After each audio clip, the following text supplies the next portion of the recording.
Welcome to Comfort Havoc number 2. Gonna do a little bit of a weapons demonstration for y'all. Then we're gonna talk martial arts. So what I'm gonna do is I'm gonna do nunchucks and then talfas. I'm gonna cut this TV back off because Days of Our Lives is not coming on. You know, I'll just let it play. It is the trial of the officer who killed George Floyd. Alright, so while I'm doing this martial art demonstration, I'm going to give you guys a quick martial art lesson. There are many different ways to hold your nunchucks. You can hold them down here, you can hold them in the middle, you can hold them at the top. Each level of this has a control factor that you will figure out when you start using them. I will say that personally you should never take a weapon into a fight under no circumstance whatsoever, because you don't know who you're fighting until the first blow is thrown.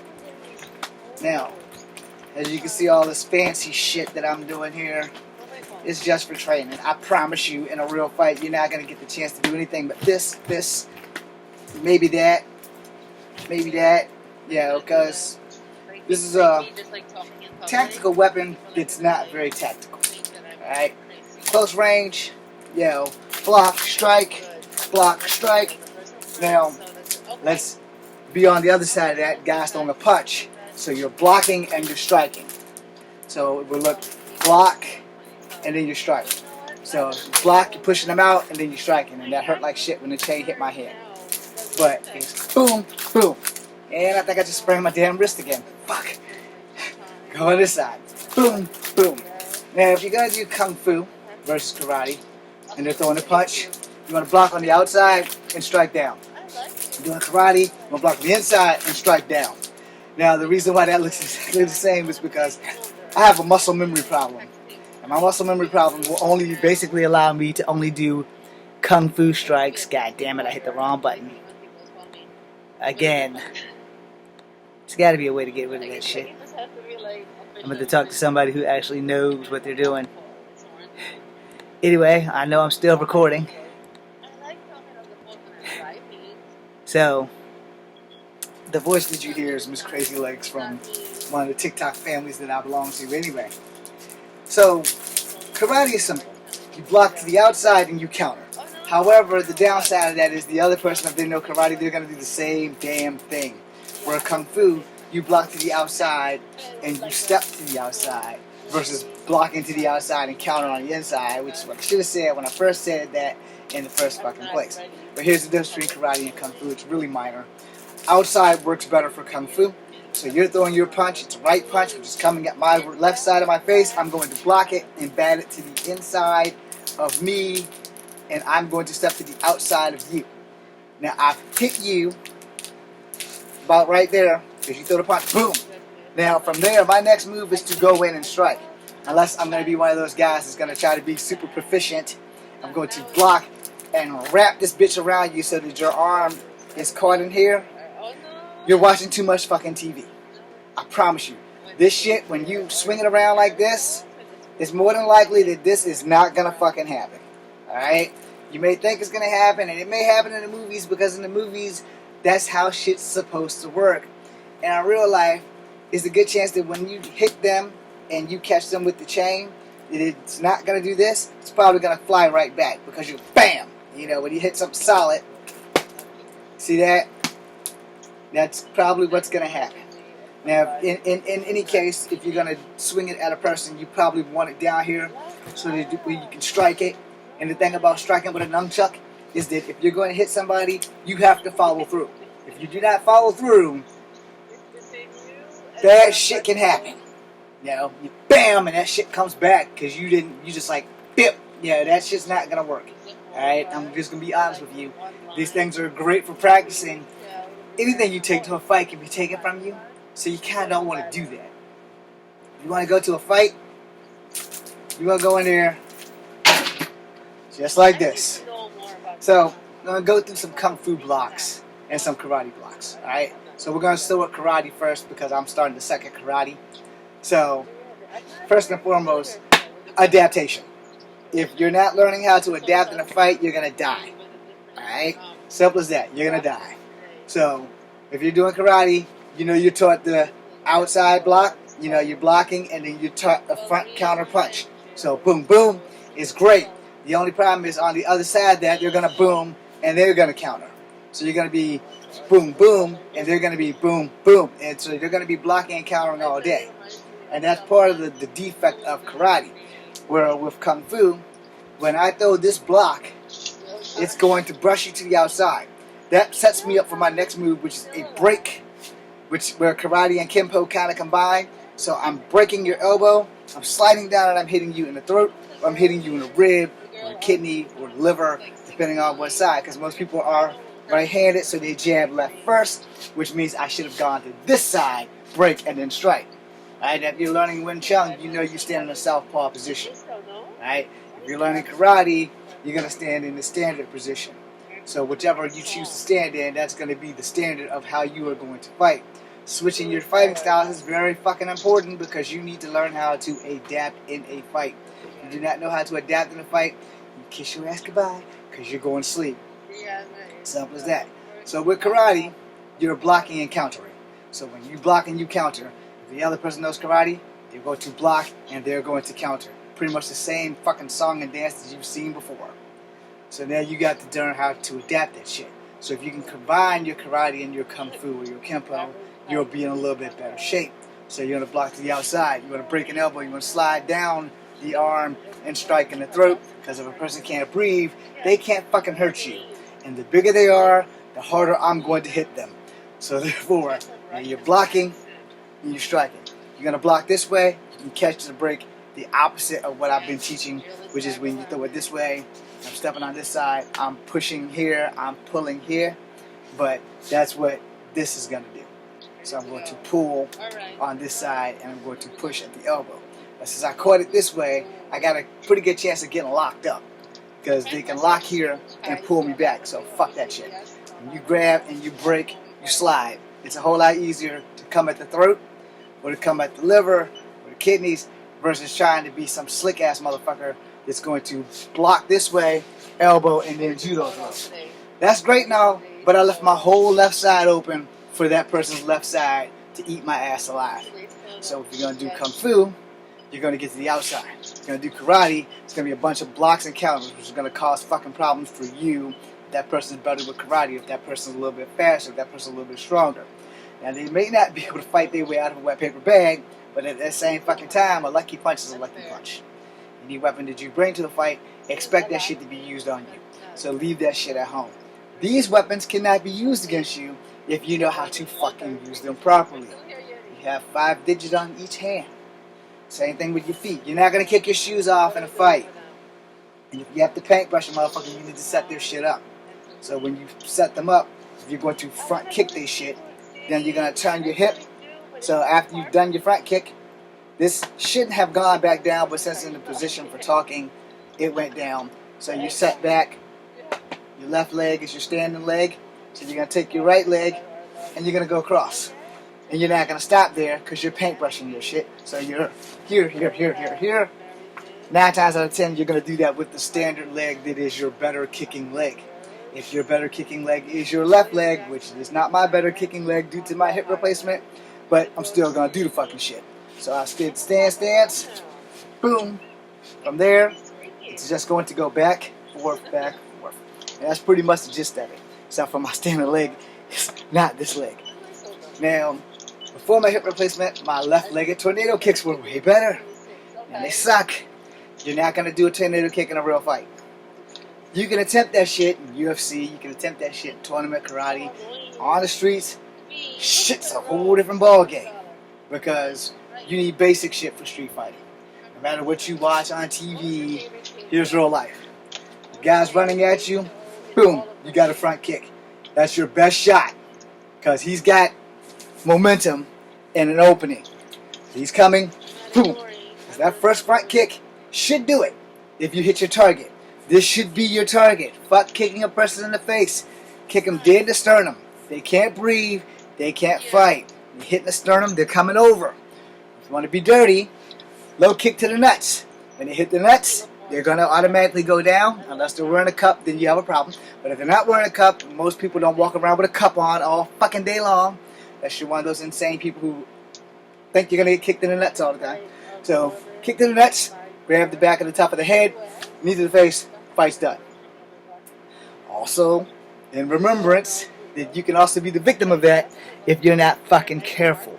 I.e., therefore, you need to, hit the wrong button. Again.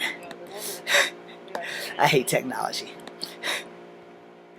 I.e., you need to learn how to fucking adapt. No. You need to also learn how to utilize a basic elbow or forearm or basic knee shot. Now, knees and forearms, it's my personal opinion that they work best when you fucking sidestep. So if a guy's coming at you and you throw a front kick, you can retaliate with another knee. Yeah, because it'll be boom, and then boom. But that might take too long. If they're coming at you and you sidestep and you can ridge hand, with the ridge hand you can grab and spin them, and as you spin them, you can bring your knee to their face. Now, if you want to do more damage, then you don't want to bring the knee to the face. When you sidestep, you want to throw the knee into the gut. Again, a person who can't breathe can't hurt you. A person who can't stand can still fuck your shit up. So therefore, you need to learn how to fucking adapt. You will learn as you travel in fights when and where a knee is equitable and when and how a knee and elbow is most useful. This is a flying elbow. This is a forearm. Understand? This is an elbow and this is an elbow. This is a forearm. So you want to hit them with the meat. But in the event that you can't get them with the meat, just keep going. Hit them with the fucking elbow. Now, both can be used, both can be utilized. Now, a jumping knee is a problem. I'm not suggesting that you do it unless the circumstances allow it. A jumping knee can lead you to a body slam. So if I jump up to knee you and you sidestep and grab my shit, that's my fault, and I'm going to get slammed. If you don't think that you're going to get slammed in a fight because you're jumping and kneeing and you outweigh the person, nope. You can still get slammed in the fight because guess what? You're already in the air. There's not a whole lot of defense you can do in the air. If you do a flying dragon kick and you miss, you're done. You flying dragon kick, they sidestep, boom, bridge hand, clothesline, short elbow, you're going to get fucked up. So you need to stay on the ground. When you're in any fighting capacity, unless there's a paycheck involved, you need to stay on the ground. Guys coming at you, inside to outside crescent kick, boom, there. Now, you got to see where the guards were. This guard was neglected big time.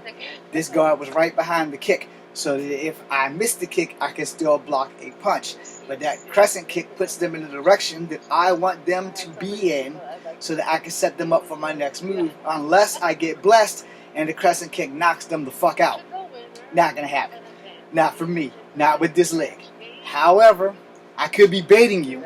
I could be telling you what I want you to hear versus telling you what I actually need for you to know is that if you don't think that someone can hit you with a weak punch and knock you out, you'll find out the hard way. Because that's always the case. 9 times out of 10, it's not how hard you hit, it's where you hit, which is something that many schools do not teach you. So when you're going to these schools and you're sitting there, horse this, block, step back, block, block. Those blocks aren't useless, but they aren't exceptionally useful. When you get into a street fight, you're straight up like this. Straight up. You're not going to break into crane and shit you see in the movies. You're not going to do that shit. Because the second you do this, a motherfucker just read you. He just read exactly what you're going to do. He's probably watched enough Snake Crane secret kung fu movies to figure out what the fuck your first strike is going to be. Which from the crane, your first strike is more than likely going to be a thrust and close on impact if you're doing traditional kung fu. Or it's going to be, for karate, a punch that's not going to close on impact because your hand's going to be closed before it even gets there. Understand? So in kung fu, you close on impact. In karate, your hand's already closed. Now, the thing with basic martial arts, you're going to need basics in street fights. You're not going to be doing this fancy shit right here. That ain't going to save you. That is a finisher move. You'll be lucky if you nail anybody with that shit. Now, when you're spinning in the air, there's a good chance that your opponent is going to sidestep. Because the best way to not get hit is to not be there when the extended appendage is extended. If someone is throwing a punch, you stay there and you don't block, you're going to sleep. That's your fault. If someone's throwing a kick and you don't block or you don't get the hell out of the way and you get hit, that's your fault. This is why they teach you block, block. Now, will you be concentrating on that shit when the fight starts? Fuck no. Because the truth of the matter is, when you're fighting, this is what you're concentrating on. Block, block, block. The less you know of your opponent, the only time you're going to be thinking about blocking is if you see them throw a kick. If they don't throw a kick and you're up here in boxing mode, that's what you're going to expect. Because not everybody knows martial arts. A lot of people think they know martial arts. A lot of people pretend they know martial arts until they get kicked in the face. Getting kicked in the face fucking sucks. For those who have never been kicked in the face, you have been blessed. For those like me who have been kicked in the face, that shit is not fucking fun. Alright? It is not fun on any level. Even if you're sparring and they're toe tapping you, boom. Some people don't know how to toe tap. Which means they're gonna kick you in the fucking face. Which means that shit's gonna fucking hurt. A lot. And if you don't have a good jaw, if you got a glass jaw, go to sleep. Now, it's really not that difficult. And the thing about the human body is, you don't know how tough you are until you get hit. It doesn't matter how many classes you take, unless you've been taking traditional Thai fighting from Thailand, where you're sitting here and you're taking this beating with these rods. You don't know how tough you are until you get hit in the face. And once you get hit in the face, you have two choices: recovery or sleep. Most people pray for recovery. Lots of people go to sleep. No, you don't know until you get hit. And once you get hit, your whole spectrum changes.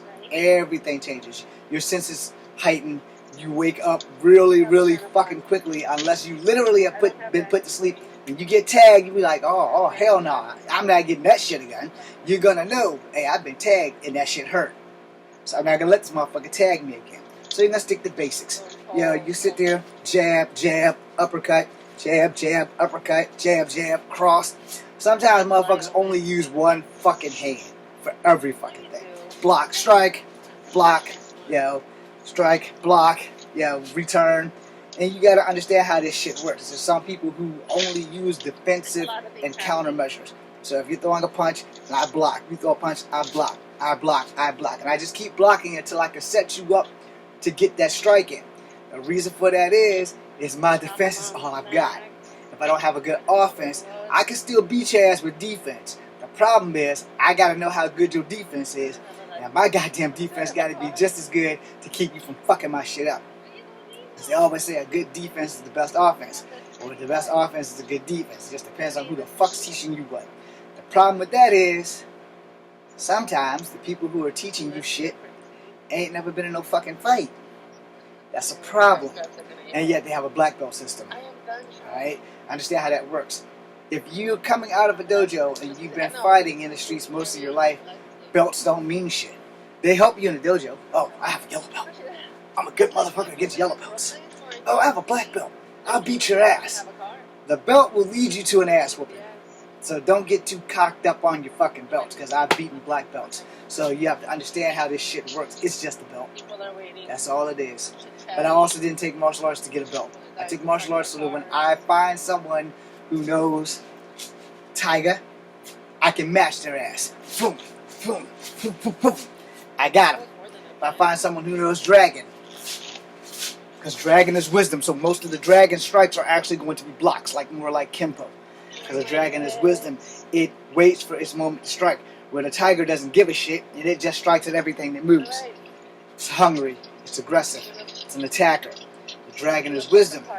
So, if the Tiger is striking, the Dragon is blocking.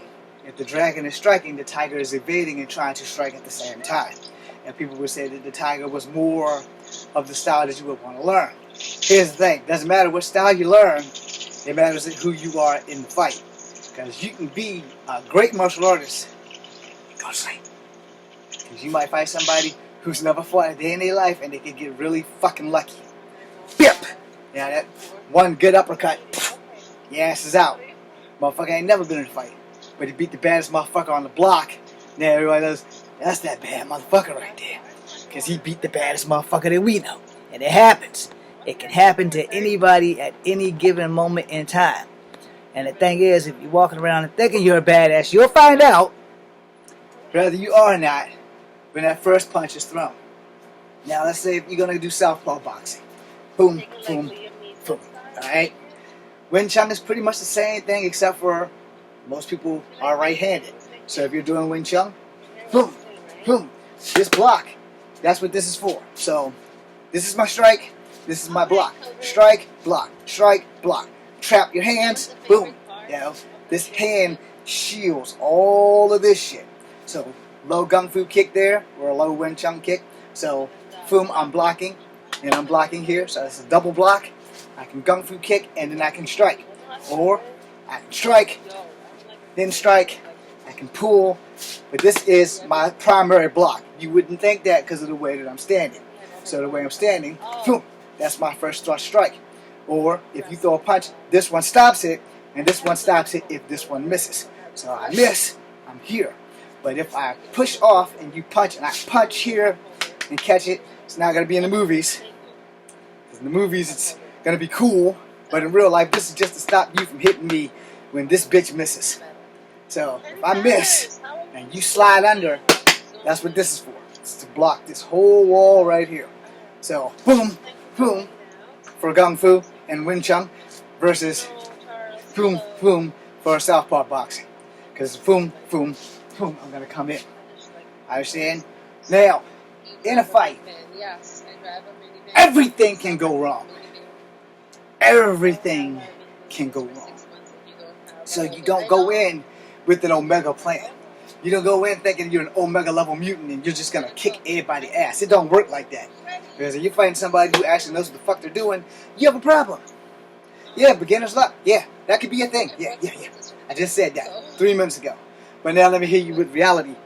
The reality of the fact that if you're fighting someone who knows what they're doing, you're going to have a problem. And you don't want problems. You want to avoid problems. Because if you'd have been avoiding problems in the first place, you wouldn't have gotten into this fight. But now that you're there, you have to be able to adapt. And now that you are adapting, you have to be able to know what the fuck you're doing when that time comes. They're going in for a foot sweep. Let me tip this up so I can give you guys full body. They're going in for a foot sweep. They're not going in for this foot sweep. They're going in for this foot sweep. Now there are many variations of that front foot sweep. Those are the two that is most practically used. Alright? So you have this foot sweep here, and then you have a front foot sweep, which is there. But you also have a front foot sweep that is high. That high angle front foot sweep is here. Alright? It's the same thing as a turning round kick, but it's a fucking foot sweep. This is a turning round taekwondo. This is a foot sweep. Okay? Now, if you're going for a foot sweep and you're doing crane, that is your retort and block so that their foot goes under. However, if they're a long-legged motherfucker, you want to step back because then you get more advancement into keeping your shit done from that. Now, the thing is, you know, if you can get away from a foot sweep and they're coming here, you have other options because you can block a foot sweep with a knee. If they're throwing a high foot sweep or a high round kick like this, you can throw a high knee, and your knee can hit their foot. So your knee, boom, their foot. Your target is their knee, or their install right in there. And the reason for that is because that's going to stop their shit cold. Alright? And if you're afraid that you can't stop their shit cold, and they're not going for a foot sweep, they're going for a turning round kick, taekwondo style. So, yeah, just on top of shoe. You can knuckle strike their foot. So when they're coming in, boom, bam, you want to knuckle strike their foot. I need to tie this shoe.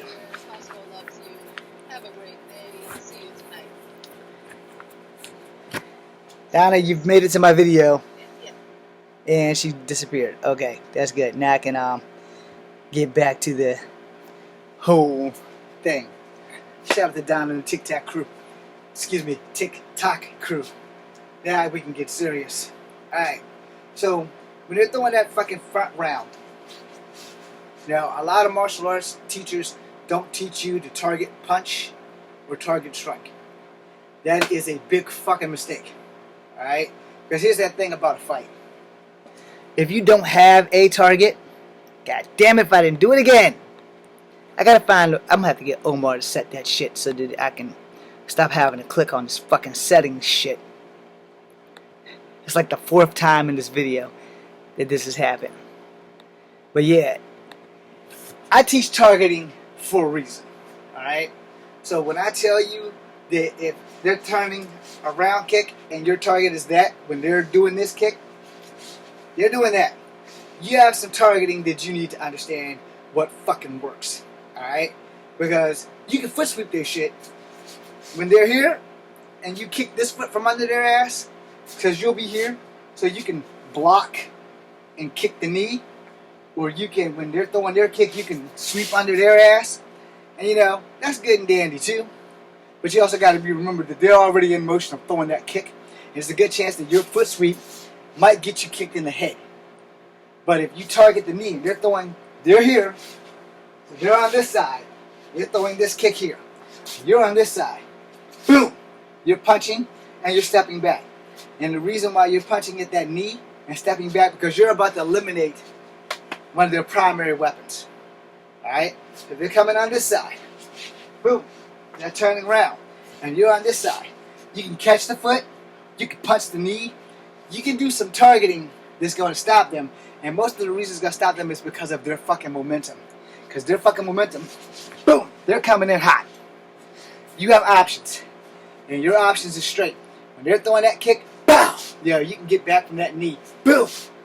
Or you can absorb the blow if you think you're tough enough. I don't recommend it, but if you think you're tough enough, you can absorb the blow and catch the leg, break the leg. Good luck with that, because the stereotypical elbow to the knee thing doesn't always fucking work. It works in the movies, but in real life, you want to just punch the knee. You don't even want to try to break that leg, but it can be done. I don't recommend it. I recommend that you get the fuck out of Dodge, you know. Boom! You know, because as they're kicking and you're smashing that knee, you know, you got a better chance of disabling that leg that they're throwing, because they're coming at, boom! So your job on the far side is to clap, because you want your guard up, so boom! You know, they just do that round kick, flap. You done targeted the knee, and you've hit it, and you have to worry about what's coming over here. That's why your guard's here. So when you're doing Wing Chun and they're doing Taekwondo, and they come in, boom, they're coming in hot at this side of you, because you're in a Wing Chun stance, so they're coming in hot, bam! You just sidestepped a little bit, and cracked that fucking knee. Now the reason why I tell you that is because it's a whole lot easier to target one target instead of trying to focus on every possibility. Now, if you're doing Kempo, here's why I make everybody in the room who's not a Kempo martial artist angry. And that's on you. And that's fine. But Kempo has specific targeting when it comes to fighting. Alright? If you haven't taken Okinawa Kempo, Chinese Kempo, because I haven't taken Chinese Kempo, but I have taken Kempo, which I believe was Okinawan. I'm not going to swear to it. I just know it was Kempo. Kempo is a system of pressure points. So a lot of people are going to laugh at me from here out. And that is fine. You can laugh all you want. When you're doing Kempo, you understand that Kempo is a targeted martial art. Alright? It teaches you where to target your opponent based on pressure points. Inner elbow, outer elbow, inner knee, outer knee. It teaches you certain aspects of fighting that people don't think about. But it also teaches you pressure points. It also teaches you joint locks and holds. Just like original judo and original jiu-jitsu, which is not that shit where you're on the ground, the BJJ shit. And yeah, I insult BJJ all the time. I'm sorry. I suck at BJJ.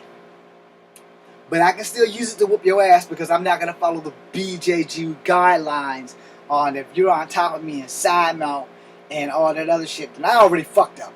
That's how we got there. Alright? Straight up and down. If you got me on the ground, I fucked up. But I ain't won or lost the fight yet until I'm unconscious.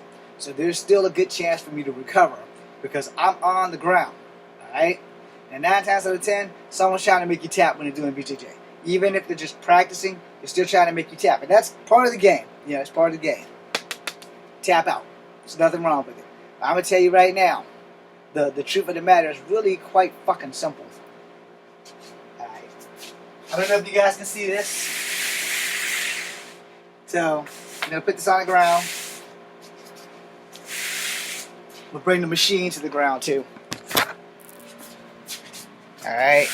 So you get a small understanding of what I'm pointing out. Alright.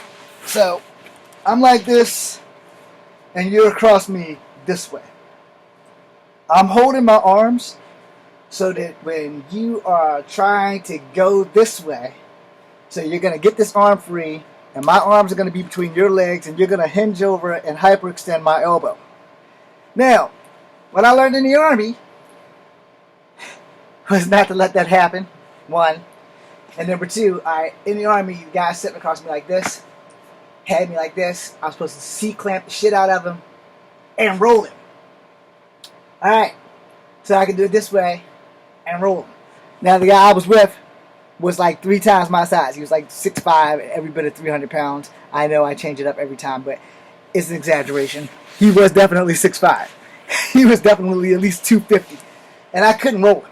That part's the 1000% truth. I could not roll this big bastard to save my life. But I can still fight. He's got me. I'm struggling. He let me have a couple of mercy rolls just so that the drill sergeant thought I was doing it right.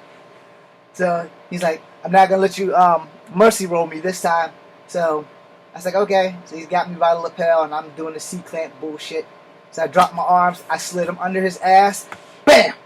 And I slid his head into my head. Okay? So I headbutted him in the fucking testicles. He come up off me then. He didn't really have much of a choice because I slid under him when I did this, and I headbutted him in the testicles. Is that a legal procedure? Fuck no. It is not a legal procedure. But when they have you in your arm, and they're locked, and they're trying to get that arm, their body's right here at first. Why are you struggling? Boom! There's a knee. Boom! There's a knee. Boom! Now my military teachers of BJJ didn't consider that shit a fucking option. When I had the guy that I was paired with, like this, trying to unlock his arm, it was like me trying to fight a boa constrictor. That shit wasn't gonna happen. This dude had a grip like a fucking iron chap. So when he got tired of me struggling, he just pushed me off. And I was right up in the air. Yes, Drill Sergeant Hayes and them got plenty of laughs about that shit. But see, the thing was, if I'm in the street position, which is where I am right now, and you're laying across my body, you're on my body, and you're jerking this arm, and I'm clasping my shit so that you can. In the mix of all this, I don't have enough strength to keep fighting you because cardio, I don't have enough cardio. So I'm going to sit here, and 2 things are going to happen. I'm going to fight you until I can't, and you're going to get this arm. You're going to hyperextend my shit with an arm bar, and I'm going to be tapping like a motherfucker. Or there's the James Williams effect. Because you're across here, and you're trying to get here. You're going to put 1 foot through here and pull my arm, and then you're going to hyperextend my arm. Fuck that shit. I'm clasped. I know that you're stronger than me. Your body is right here. Flexibility, baby. Boom. Boom. I am going to do everything with these fucking knees while I'm in the fucking fetal position because I'm in guard like this, trying to keep you from getting my arm. So there's no rules that says I can't bam, bam, bam, and drive a knee into you. And I'm going to make it easy. I'm going to make it real simple for you. They're this way. Push them towards your legs. Because if you're pushing them down towards your legs, it's easier for you to bring your leg to their body. Instead of fucking trying to resist them and go this way, fucking push them towards your legs. You're already in this position. You're already there. So while you're there, start kneeing him in the fucking face. Because he's leaning over this way. His head's right here. He's snatching your arm. Before his head gets up here, he should have ate a few knees. Boom! Boom! Boom! And there's going to be a lot of you BJJ motherfuckers out here that's going to say, oh, that's not going to work. Here's my question for you. Have you tried that shit? How do you know it's not going to work? Have you ever put somebody in a fucking armbar where you're over top of them and you're pulling and pulling? Now, if I'm over here on you, your ass is laid like this. You're fighting me from getting your arm. I'm up here on you. Your knees are right here. Boom! Boom! There's no reason why your knees can't be utilized. Oh, I forgot. You know why? Because they didn't teach you that shit. Well, in certain martial artists, especially like Wing Chun and Kung Fu, that they teach you how to fight on your fucking back. So yeah, if I just pissed off anybody who does BJJ, go watch these UFC fights and look at what I'm talking about when they're all over top. When they're on top of the guy, and the guy's sitting there just worrying about his arm. And yes, I picked out a wedgie. 2 of them. So, you know, if you're sitting here and you're still struggling, when you can just bam, bam, bam, bring your knee into the guy. That's what they're fucking there for. If you're gonna teach somebody martial arts, teach them all the fucking possibilities of how to not get defeated. I'm gonna make a part 2 now. Hopefully.